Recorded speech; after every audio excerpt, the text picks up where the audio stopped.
In this lesson, we'll take a look at and we'll define health and disease, and we'll take a look at some new developments and trends in pathology. So let's define health, right? Very, very simply, this is a state of physical, mental, and social well-being. It's going to vary among individuals, right? You look at just different people, they have different kind of states of health.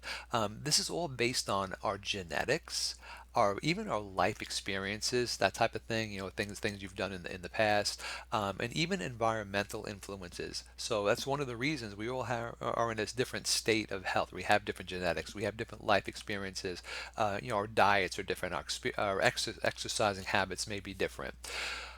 Disease, on the other hand, is a deviation from the normal structure and function of a body part, an organ, a system, or any combination of these, right? So this is what's important.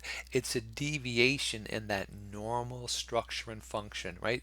If you remember from anatomy, physiology, anatomy was the study of structure, physiology was the study of function, right? If we damage or alter structure or function, we're now going to have disease. And that's going to be a big part of what we're going to see this semester in our course. Now, the disease develops when there are significant changes in the body and homeostasis cannot be maintained. If you remember from, again, anatomy and physiology, homeostasis is that state of balance. As long as the body can bring us back to homeostasis, we're healthy. But once the body can no longer compensate and bring us back to homeostasis, that's when we're going to become sick. So we have these normal health indicators. If you were to go to the doctor today, right, they would take your pulse, they would take your temperature, they would probably take your blood pressure, maybe your respiration rates, right? We have all these normal ranges. And again, if you're in these normal ranges, we're considered healthy. Um, there are adjustments based on a patient's age.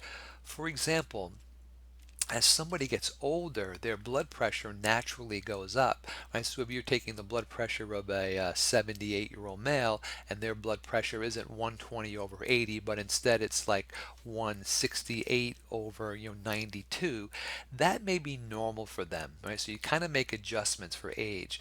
We make adjustments for gender, genetics, environment, activity level, right? People that are more active may have a lower pulse than, say, somebody that's inactive, right? So these are things that we're going to consider as we study our pathophysiology.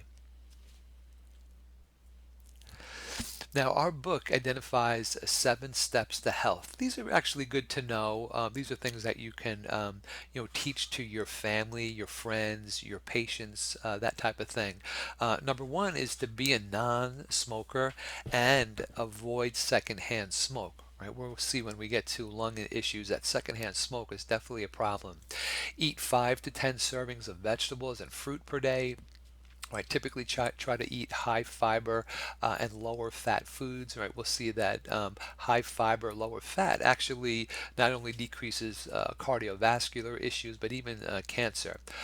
If you drink, right, your patients should limit their alcohol intake to 2 drinks per day.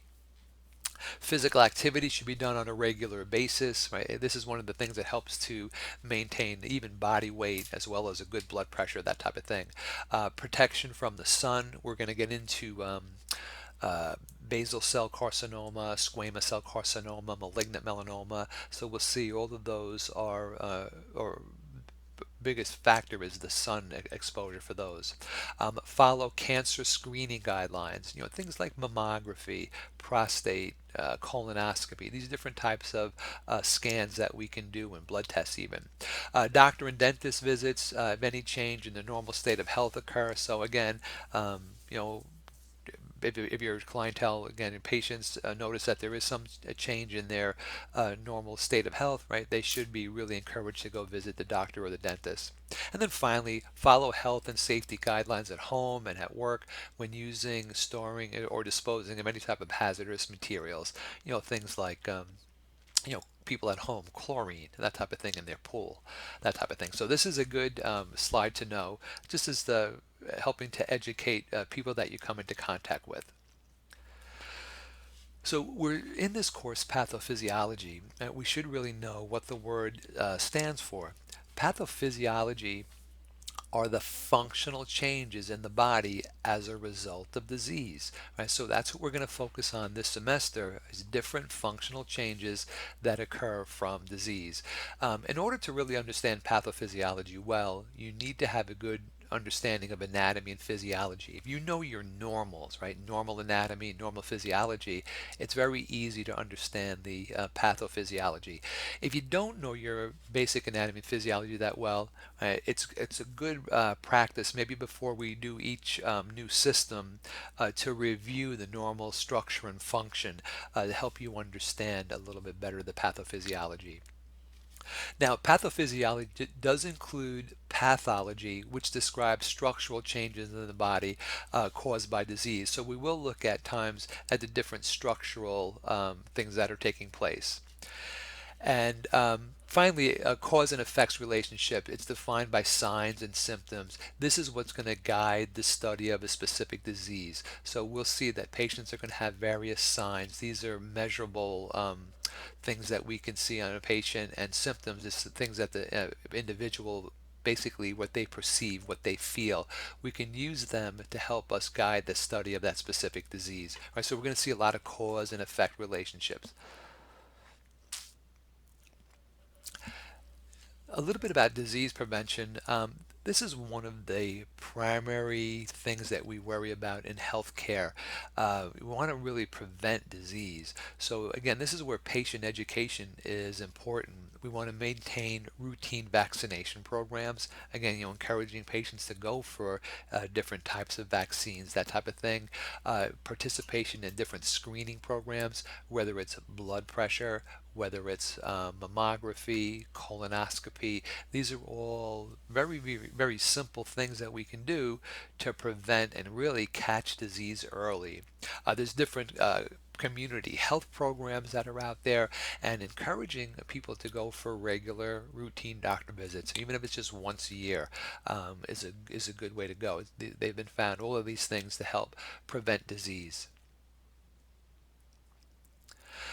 So one of the things you want to do as a new health provider is to really stay up on current information. Constantly update yourself on information and knowledge. What's just happening in your field? What are the new technologies that are taking place? The new diagnostic tests that are coming out? We're constantly changing things.